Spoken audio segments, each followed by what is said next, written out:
Well, hello, Carl. Greetings, Michael Kitces. How are you? I'm doing well. I'm doing well. How are you? I'm good. And for those of you just tuning in, last time on the show, we hired people. And today on the show, we're going to fire people. Is that right, Michael? That's what we're doing today. We're going to fire some people. Yeah, it's a wonderful thing. So we had the conversation in our last episode about, what it looks like when you want to do the first hire and thinking about what that first role is and what are some of the metrics around it and just, why do you want to do this to yourself? So I got a follow-up email from an advisor. We'll call her Sarah. So love Sarah in accounting. Sarah. So Sarah went down this road, like I grew, I hit capacity. You're supposed to hire an advisor. I hired an advisor. I have realized I don't like training and managing people. I don't want to do this anymore. How do I get off the ride? It's essentially I hired the associate advisor. So how do you fire the associate advisor? Well, for the love, just don't avoid conflict. Pretend like it's fine. Be miserable for the next decade. Don't. No, these are not family gatherings. This is business. That's exactly. Did I just describe a family reunion? I apologize. Sorry about that. Let's move on. So, yeah, I love the question. Aside from just maybe we'll talk a little bit of just dynamics of how do you think about capacity and terminating people and such. It's funny. We talked last time around, why do you want to do this to yourself? Why do you want to start hiring people and building up? And are you clear on the reasons and what you're doing? And, I feel like it was almost like giving people permission. It's okay to not add team. Again, mathematically, you can grow other ways. You can grow every year. Just add clients above average, remove a client below average. Your income will go up every year and you don't have to hire. But I feel like there's a whole other level that comes in with, but is it okay to fire someone? What does that mean as an advisor if you're going to fire the associate advisor that you hired? Yeah. I only have a little bit of experience. I've only had to do this once or twice. And there's a reason it is hard. This is, you made a decision. Somebody else's life was impacted. And it turns out that things need to change. And I remember when I had to fire someone. I remember I got a coach to help me work through there's a whole bunch of technical stuff, right? But to work through the emotional stuff of what does that mean? And how do I handle that? And one thing that really stuck out to me, and this was over a decade ago. One thing that really stuck out to me was everything I was telling myself about the reason. I mean, if we want to, we can talk about, do you really need to fire? I'm assuming here for just a second that Sarah's made the decision. It's a valid decision. So how do I do it? Yeah. In my head, the one thing that really stuck out to me from the coach that I hired to help me do this or help me work through it was almost like a psychologist, was everything I was telling myself about the negative impact of this thing I was going to do was a story. I didn't actually know. They may be feeling the same way.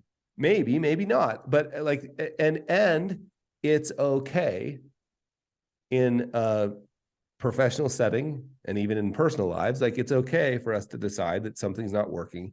And it would not be fair. That joke I said at the beginning, pretend like it's fine and just avoid it for a decade. That's actually not fair to anyone, So the idea of just saying okay, sometimes we have to do hard things. Let's do it with as much love and honesty and compassion as we can. And let's do it early and directly, because you can be full of love and direct at the same time.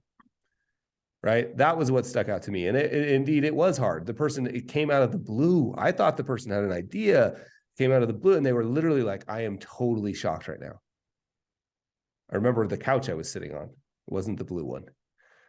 I remember the conversation. We don't have bad conversations. I got a whole bunch of new pictures from the blue couch, by the way. I can't wait to use them to troll you with. But I remember the couch I was sitting on, because it was like, oh, shoot. It went worse than I thought. And it was absolutely the right decision. And within a couple of weeks, everything was fine. And I heard from other people that it was better for the person that was working for me too. So anyway, my main take on this is the story around it. Like, try to stick to the fact pattern. Yeah. Do it early. Do it with love and be direct. Yeah, I agree with so much of that, having been down the road of needing to terminate team members over time as well. And just recognizing, like, there's a lot of stories we start telling in our heads about what's going to happen and how this is going to go.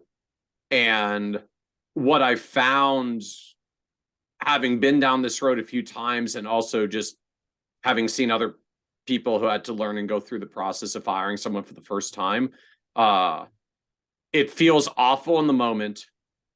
You will feel relief almost immediately thereafter. And the story we build up for ourselves is always worse than what happens in the moment, as long as we like approach it with reasonable compassion and grace in the first place. I'm sure you can come up with a way to fire someone in a very mean, inhumane manner that will like spiral into bad ways. But to simply sit down and say, like, we've decided to make a change. I'm not going to be continuing the role, and moving on. Yeah. Right. Yeah. Let me ask you a question, because this is actually like something I've thought a lot about and struggled with. The role of feedback there. Do you offer? Because I have found, well, actually, I'm just going to ask without prefacing it. Do you offer feedback on why you're making this decision, what it was about the performance that didn't work? So it depends a little bit into the context. If this is like firing because they are actually having performance issues, you may need to reflect some of that back to them to help them understand why. Although, frankly, like, they're already fired. Telling them they suck at their job while you're firing them does not actually improve the situation. Like, the reality is, you don't have a job here anymore. This is not a good fit, and it's not working out. And there's not a lot more to say. Like, almost anything else that's negative feedback at that point is basically just, at best, you're kicking them while they're down.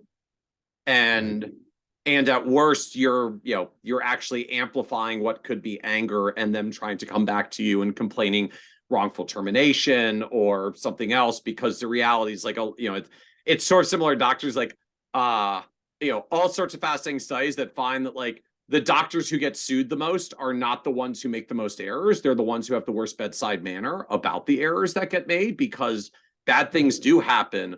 What actually determines whether this turns into litigiousness is much more about the grace by which you handle the situation. Not that, like, magically some people don't have challenging situations that crop up. So particularly if we're in the context that Sarah is here, which is like, it's not you, it's me, right? Like, really, it's not you. It's been like, I've decided that I don't want to actually build the team out broader. I've decided I would like to change back to running a solo practice that's just me. And so your role will no longer continue at the firm. Yeah. It's like, and that's it. At that point, it then becomes, right, how can we do this with reasonable grace and compassion? You got opportunities like, I've decided to offer you severance of X dollars or X months of compensation. Obviously, that'll depend a little bit on how long they were with you in the first place, but I'm going to give you an additional month of salary or 2 months of salary. I'm assuming, Sarah said this person's only been here a year, so I'm assuming we're not like terminating someone that's been here a really, really long time. Like, look, I will, I'm offering you 2 months of salary while you find the next opportunity. So hopefully your family's not impacted, and, pretty tight job market, decent chance you're going to find a new job in the next 2 months. You might even go as far as like, I will I will give you any introductions that I can to other advisory firms I know in the area to try to help expedite your job search so that hopefully by the time you work through the month or two of dollars I've given you, you already have a new job, a new salary. So I have not adversely impacted your family. The reality was like salary's going away from my payroll. So like I can deal with a month or two to give you transition, to give you grace, to, own a little bit of my mistake in regretting this decision so that you still get to continue to your next opportunity without having your family materially, financially adversely impacted because I gave you a bridge until the next place. Yep. Yep. And then it ends. Yeah, and this really And it feels points awkward. And like an hour or two later, you're going to feel like this giant weight has been lifted off your shoulders. Yeah, and I do think this particularly points to, go back and listen to the last episode, the walk in the woods. Like you just like this, the preference for everyone is to prevent this experience, especially, I think, especially for the person that you've hired and are now going to fire, who made some changes in their lives, uprooted things, all of that stuff. And you feel that weight, like it's genuinely okay to feel that. You should feel that weight. And so the preference obviously is that we are really careful about this decision. And in spite of all that, it happens. And we can be really like, I thought this was a good idea. I was careful about it. And all of that, still occasionally this happens. And I think the idea of being direct and as early as often and as gracefully as you can, and really trying to be helpful is exactly right. And again, right, we start telling all these stories in our head. I mean, you're so right in what you were saying, Carl. Like, if I fire them, I'm going to ruin their career because they're going to have a short stint on their resume. Like, no, they'll be fine. There's a high demand for advisors and a lot of firms that are desperately searching for talent. And they're going to go and explain that they got hired by an advisor who changed their mind and fired them after a year. And if the firm wants to call you to corroborate that story, you will corroborate that story. And it's fine. Like, their resume will be fine. Their future career opportunities will be fine. If you, feel the financial guilt of impacting them and having them lose their salary, give them some severance to transition the period. So, the reality of what's going to happen from their end, they're going to say, yeah, I was at this firm for a while, but it turned out the firm owner didn't really want to grow it, which means I was in a dead end job that was going to have no career impact opportunity anyways. But I got some great experience. I found another job that's got a better opportunity, and it didn't even cost me anything because they gave me enough severance during the transition. Like, that's the positive story that can come out of it. So you jump-started their career. They found a new job at a firm that's an even better long-term fit. They had no financial adverse impact during the transition while they got great experience. And you're happier than you've ever been now that you don't have to manage the person that you don't want to manage after all. Right? Like, there's very happy, positive stories that come from this when you handle it with grace and compassion. That doesn't mean buckling on terminating them. That just means handling with grace and compassion, being direct, being succinct, because frankly, more words in the moments are almost never really helpful, and helping them transition and find a new home. For sure. Yeah, it is interesting how more words aren't helpful. And I'm just thinking back to the couple experiences I've had like this, and that are close to, like, ending a business relationship is close. Yeah. And the how tempting it is to fill in the awkward silence, and how it's actually not helpful. And it's just like, I think in that moment, this is like, maybe I'm just too far out there and my house is too close to California or something. But I do feel like there's room in there just to absorb a little bit of the, like, listen empathetically and even not speak empathetically, and be okay with that. And part of the job is to just be empathetic. Yeah. Well, because the reality, like, once you get past the, your position is no longer required at the firm. I've decided that I'm not going to continue growing and scaling with expanded staff. I'm going to revert back to a firm that's just me. And so your role is being ended. I'm going to provide you 2 months of severance so that you have an opportunity to make the transition and I'm happy to be a positive referral and recommendation for you. I can give you a letter of recommendation. I can even introduce you to some firms. I've so appreciated the time that we've been able to work together, and I'm sorry it won't continue. Anything that you say after that, like as we start trying to fill in the void, anything I've ever heard anyone say after that basically comes down to, I feel awful because I just fired you, and now I'm going to say words that try to rationalize what I've just done so that I can feel better about the fact that I've just fired you. Yeah. And the truth is, for the person on the other end of that conversation, they don't give a crap about how bad you feel about firing them. Right? It's like the video that went viral a few months ago of like the CEO with tears coming down his eyes talking about how hard it was for him to have laid off those 100 people. Like, they don't care how sad you are that you feel bad because you fired them. They care that they have to go home and tell their family that they got laid off, and they're freaking out about where their bills are going to get covered. Like, they don't care about you. They're in themselves in that moment and processing the fact that they just lost their job in a way that they may not have been expecting to come at them. So anything you say to fill the void after that moment, it's like, you're saying it for you. You're not saying it for them. And to put it mildly, it doesn't come across well for them when after they've been fired, you start saying things to try to make yourself feel better about it. Right. I mean, it's like, that's why, and I'm not trying to dunk on anyone. Like, just, it's a very human thing. Advisors, we tend to be really empathetic people, and we carry a lot in our relationships. So like, most advisors I know carry this heavier than most, but just like, that's why if you look at any management book about how to terminate people when you have to, the answer is very directly, very succinctly, very briefly, and then end the conversation very quickly. Because anything you say after that, at best, you're saying it for you and not for them. And at worst, you're going to say something that unwittingly creates legal or HR and employment law or other issues because you start saying things that you shouldn't say. Yeah. Yeah, and I'm particularly interested in that. Not necessarily, of course, the legal issues are important, whatever, right? I'm actually more interested in that advice because it's actually the more empathetic thing to do, and that's why I find that to be true. And this is hard, and it's not as hard as it feels. And the stories in your head are all, you're catastrophizing always because you care. And so, yeah, early, direct, and with love.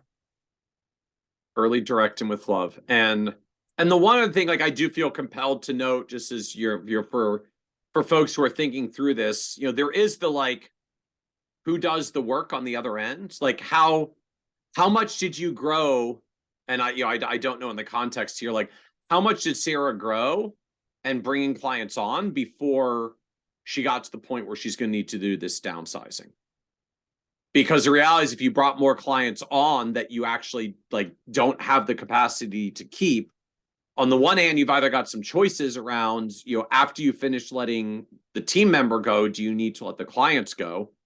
Alternatively, I've seen at least one advisor that did a version of this and regretted what they built after they built up. And they said, you know what? Like, I'm letting you go. The good news, like, you can take the clients with you. Because I don't want them. Like, I don't have the capacity to serve them. I hired you to serve them because I don't have enough capacity to serve them. And if I'm letting you go because I just don't want to manage people and scale up anymore, like, I can't handle those client relationships anyways. So let that be the jumpstart for you going off in your own journey. And, I guess depending on the advisor path you want to go down, you can give them the clients, you can try to sell them the clients and come up with a favorable, reasonable agreement for them to be gracious without completely letting the revenue go. But it's worth knowing, like, you do have to be mindful of what the capacity is on the other end of this. If you had just started building up and you can still hold on to your clients, then great, just let them go and move on. If the reality is there's going to be too many clients on the other side of this termination, you do need to have a plan for that, whether that's I'm letting go of the clients or I'm going to transition the clients to the person that's leaving, and let that be either the seed for them to go start their own firm, or at least it'll be even easier for them to get hired if they're bringing some revenue with them.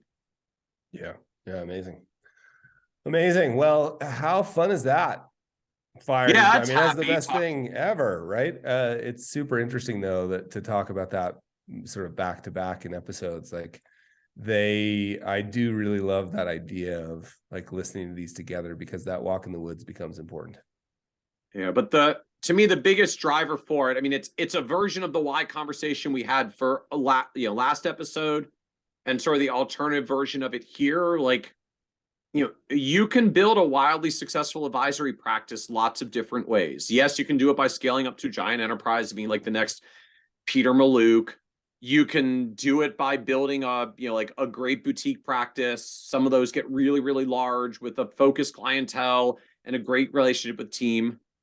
But some of the most, like truly some of the most financially successful advisors I have ever met are solo practices. Right. They have 30 to 50 clients that pay them a really nice fee. They have no staff. They don't even have that much hours to work because they got like 30 clients. They're super awesome for them, right? Like they don't work a 30% job. They work a 100% job for 30 clients. And they make some of the most amazing livings working fewer hours of anybody that I've ever seen. And they ski on Thursdays. And they ski on Thursdays.